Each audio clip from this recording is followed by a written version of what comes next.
भुजबळांच्या अटकेनंतर त्यांच्या प्रभाव क्षेत्रात अर्थात उत्तर महाराष्ट्रात तीव्र पडसाद उमटले। येवल्यात छगन भुजबळांच्या समर्थकांनी रात्रीच दुकानं बंद केली। तसंच राष्ट्रवादी काँग्रेसच्या कार्यकर्त्यांनी विंचूर चौफुला इथे रास्ता रोको करण्याचा प्रयत्न केला। पोलिसांनी तातडीने त्यांना पांगवल्यानं हा प्रयत्न फसला। तर घोटी इथे झालेल्या दगडफेकीत 2 गाड्यांचं नुकसान झालं। नाशिक तसंच मालेगावातही वातावरण तणावपूर्ण झालेलं आहे।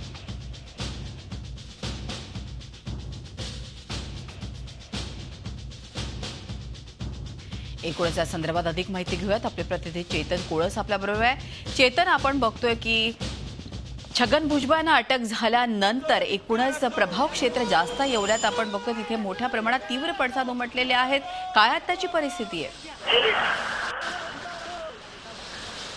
काल भुजबळांना ईडीचं ऑफिस हजर करण्याचे समजतात येवल्यातून हजारो भुजबळ समर्थक मुंबई येथे रवाना झाले आणि काही समर्थक येवल्यात होते। ज्यावेळेस अटकेचे वृत्त समजतात भुजबळ समर्थकांनी येवला विंचूर चौफुली येथे येऊन रास्ता रोको करण्याचा प्रयत्न देखील केला होता।